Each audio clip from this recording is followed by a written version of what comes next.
All right, we're back live. So we've had Tom Hartman, Progressive Voice, one of the biggest in the country, Cynthia Borbas, chair of the Democratic Party of DuPage, and now the new Senate president of the Senate Democrats, Don Harmon. Thanks for coming on. Thanks for having me. Glad to be here with you tonight. Yeah. So how's everything been going? You just got transitioning. You're kind of in the new role. Kind of what's the feel of everything? Everyone kind of accepting it? Everyone moving forward in a good direction? Everybody singing the happy kumbaya song that we all want to hear? You know, leadership fights are like family feuds at Thanksgiving. Everyone yells and screams, but then we all have dessert together. So it's been a wonderfully rewarding experience for me, and I think the caucus is really rallying together. We're excited about the remainder of the legislative session. We got a lot of work to do. We got to put together a good balanced budget and represent the people that send us down to Springfield. Yeah, absolutely. I'm very excited. You guys did a fantastic job of putting the budget together. There are portions of it that, we all have questions about still. But what are one or two things that, really jump out at you? Well, the governor just did his budget address and laid out his vision for the coming year. I'm really pleased he made such a focus on college affordability. That's an issue for our constituents all across the state. I have college-age and soon-to-be college-age children myself. I'm acutely aware of how difficult it is. So we need to do that and make sure that people can send their kids to college. We also, he made a priority for early childhood education, which may be the smartest money we could spend. Every dollar invested in a child before they reach kindergarten pays back tenfold. And I'm excited to work with the governor to get that budget across the finish line.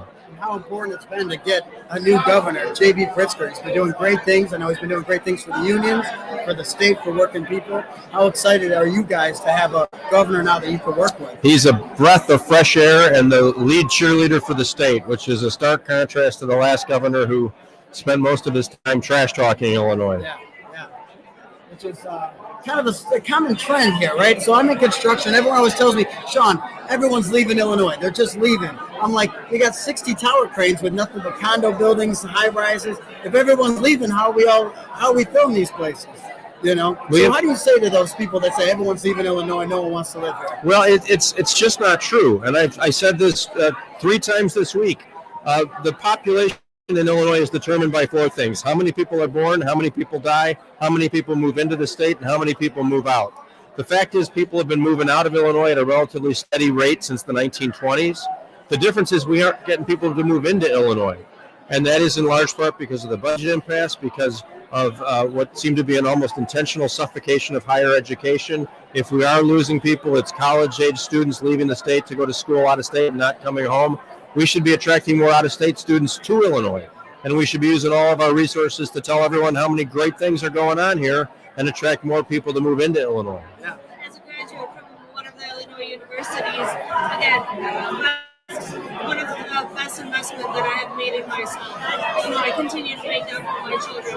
My children were actually part of the early childhood development programs that were offered by just because of the IEP that they had, they were able to get it at their schools. I mean, some of the things that are fundamental into what it is that it means for us to kind of progress in our life and our society, I'm so glad to see that making an impact from our side. Another thing is, we keep hearing about capital projects, capital projects, and clean energy initiatives. Is there any movement on those, and what do you guys see in the future there? Well, the really good news is last spring we did, for the first time in a decade, pass a $45 billion capital infrastructure bill.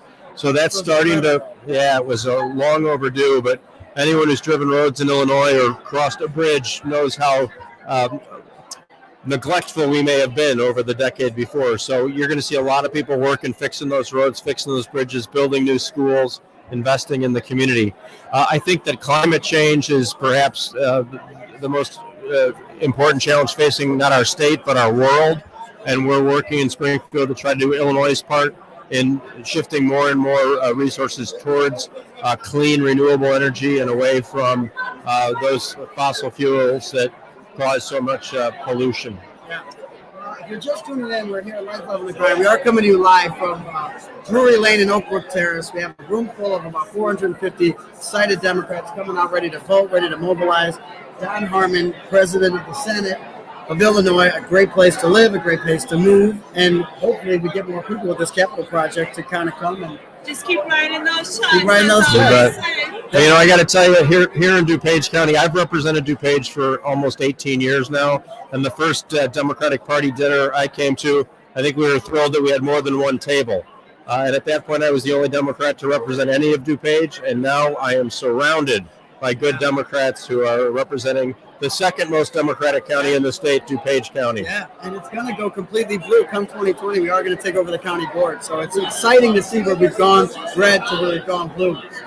Thank you so Yeah, much. thank you for coming out. Thank you. Yeah, we appreciate you. Listen to us on WCPT Yeah. 218. I'll come see you in the studio next time. Yeah, thank you, Don. Thanks so Appreciate it. much. Thank you. Very We good are to gonna see be you. Coming live tomorrow, WCPT live in the studio, 3 to 4 p.m. We're going to have a couple of great, powerful elected officials and some business people, and it's going to be me and you. And I'll be alone there, there's all by going to be myself. a little estrogen going A little on. bit too much There's 3 estrogen. women and our poor lonely I Sean know, here. but you know what? I can never have too many powerful women. in my life. No, you cannot. And Sean, you know what? There's some controversial things that you have said in the past.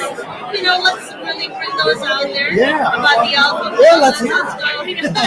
Or let's not even talk about it. You know, But here we go. nothing is off topic. Let's take a shift over here. We got Congressman Sean Caston over here. Congressman Sean, joining us. I didn't realize. I thought you were being interviewed here. Hey, how are you? No, I'm actually in the interview. You're the on-air talent now. Yeah. It's impressive. So we have, so again, if you're just tuning in, Life Level the Grind, coming to you live from Oakbrook Terrace, Drury Lane. Congressman Sean Caston. We've had Tom Harmon, Cynthia Borbas, Don Harmon, and now a great congressman. No, thank You're you. not my congressman, but you're close. Not all of you can be so lucky. Yeah. So tell us what you have going on. I know it's an exciting time. You got a hot race. We've been busy. The stuff that I'm most excited about right now is frankly more legislative. We're going to be dropping a pretty big carbon pricing bill when I get back in sort of March. We've got it just about all drafted up.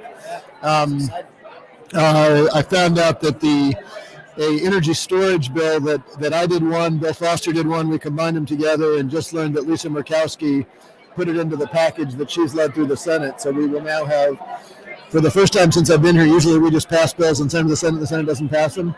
We've now got one that if Murkowski gets McConnell's approval to bring it to the floor, maybe they could pass our bill first over there, and we can just give them credit for leading and actually pass it into law. So Crazy to think that that they actually pass bills over there. You know? Yeah, you assume they just approve, subpar judges, but apparently maybe they'll pass some legislation too. We'll see. Well, it's okay as long as it passes. It's No, okay. yeah. For the rest of us. No. No, I really appreciate it. I mean, there's some really things that you are doing on the forefront, especially around the clean energy initiative. So continue to do the good work. Well, thank you. Thank In you. 2018, we had one of the biggest blue waves, really, and you were part of that, along with a few other great Congress men and women in DuPage County. What people don't understand is, and I've talked about, is that DuPage is one of the reddest counties, and now every congressman and woman touching DuPage is a Democrat, which is kind of incredible. Why don't you talk a little bit of how much work and hours you put in to become a congressman? Well, I mean, what made you do this? I mean, you were an engineer. Your background was totally different, right? What made you get into it? Well, look, I mean, I've said this before. The one good thing Trump has done is he inspired a lot of people to get into public service.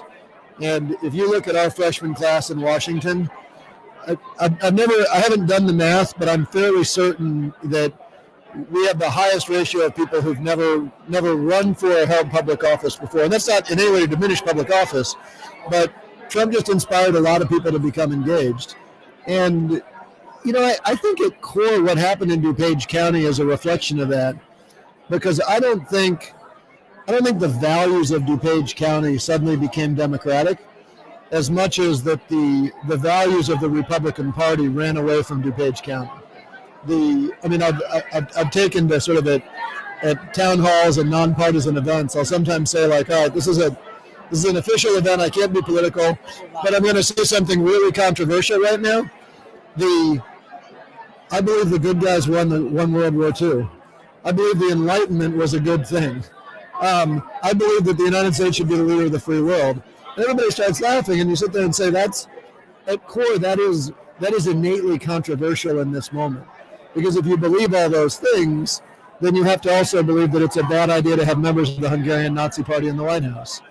You have to believe that it's a bad idea to slash CDC budgets because you don't think that science is worth supporting. You have to think it's a bad idea to not be leading, supporting NATO. And again, I think the values of DuPage County were always there. It's just that there's no room. I honestly think that it's just a younger market now that is wanting to go out there and say something and do something about it.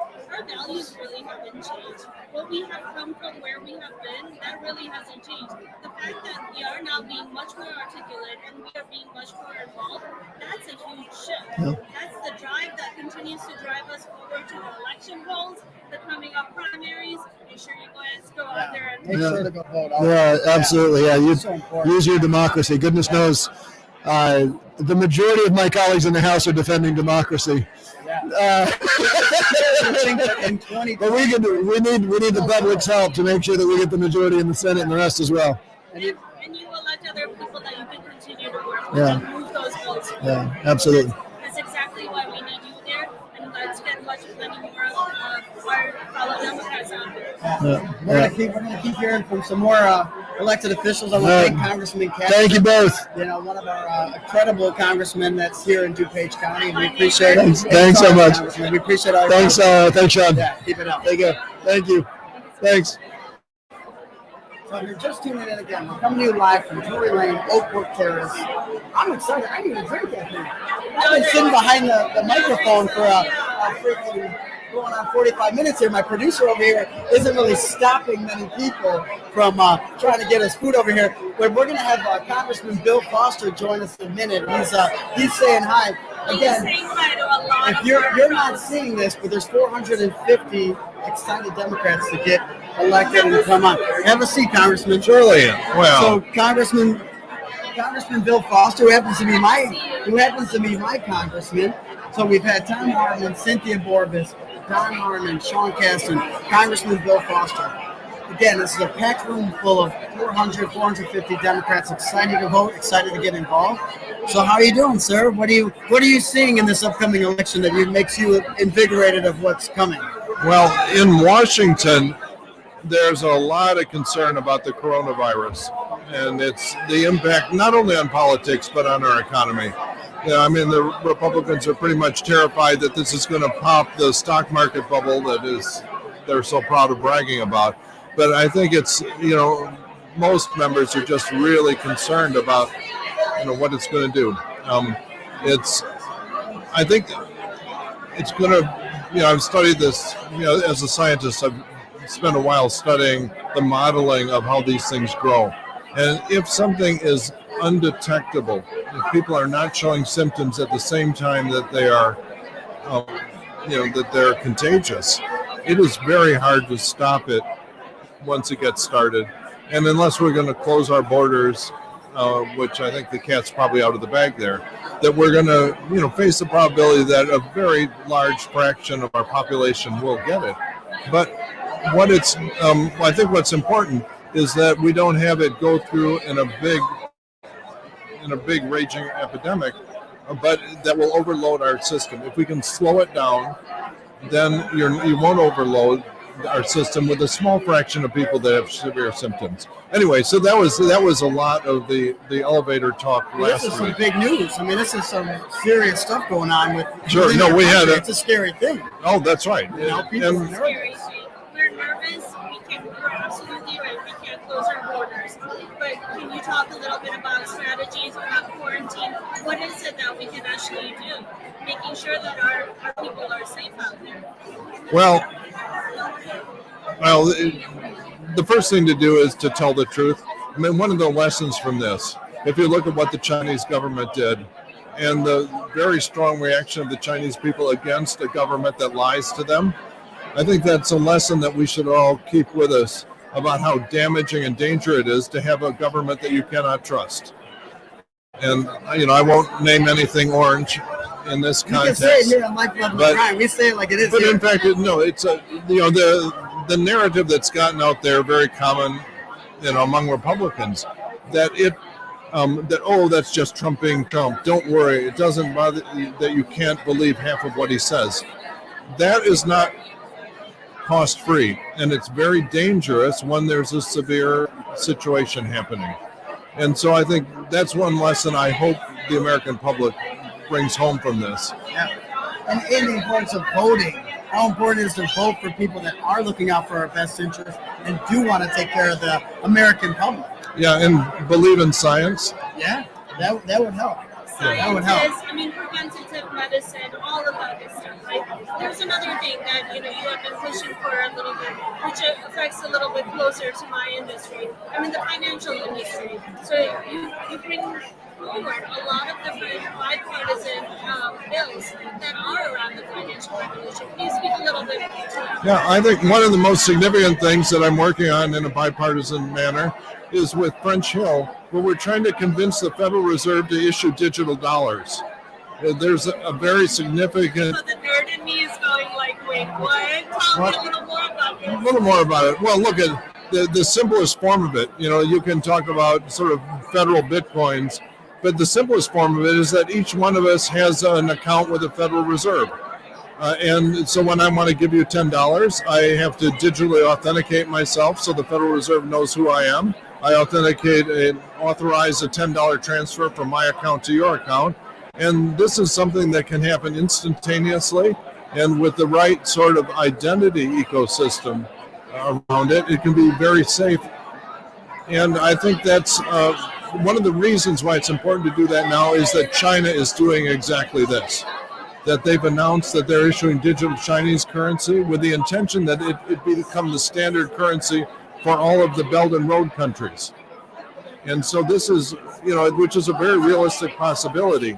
And it's a no-brainer for anybody across the aisle to get behind. So I'm really glad that you're pushing this out there. You're making sure that, we can continue to work together and make those legislations that impact all of us. But there are things that we're just going to have to agree to disagree on. I'm afraid I got votes from only Democrats in a bill that I got through the Financial Services Committee this week to simply get corporations to disclose their political spending. And, this comes from the Citizens United. If you remember the debate before Citizens United, the Republicans were saying, oh, no, it's not important. We should have unlimited political spending as long as there was transparency. And then the moment the Supreme Court decided Citizens United their way, they say, no more transparency. We don't even need transparency. And that's what my bill was about. All right, well, I hate to cut it short, but they got the lights going on and off. We're about to go inside here at 7 o'clock. I want to thank my congressman, Bill Foster. Keep up the good work. Make sure you vote March 17th. I know that you have a primary, so it's so important to vote. It's so important to keep people elected that are doing the work and have a proven track record. Thank you so much. Thank you. So thank you, Congressman. Bye-bye. All right, so you got Sean and Sir right here. This is exciting. We're about to go inside. Oh my God, the fangirl in me was going I want to keep maybe guys. Thank you so much for stopping by. I just, like I said, looking across the room, it is stacked to the brim with numerous candidates, numerous elected officials, Numerous union leaders, union members. Yeah. And general public People just running. want to know what is going on. Yeah. So I am very excited. Sean, this has been amazing hosting with you, and thank you so much for, doing this with me. And again, it is surpassing the amount of sheer awesomeness that we have here. This has been one of our favorite shows. I want a special thanks to Tom Hardy, the progressive leading voice in America, Cynthia Borbas, chair of the Democratic Party of DuPage, Senate President Don Harmon, Congressman Sean Cassidy, Congressman Bill Foster. These are incredible people, incredible names. I need a drink. We're getting the lights turned off on us. But don't forget to tune in tomorrow, 3 to 4 p.m. We're going to be live back on WCPT 820. Myself and Sarah got two incredible women. So come save me by being the only man on the panel tomorrow. It's going to be a great show. It's not going to be an easy show for Sean, for sure. Yeah. No, but definitely tune in tomorrow. Thank you, everyone. Yes. Thank you, everybody. Take care.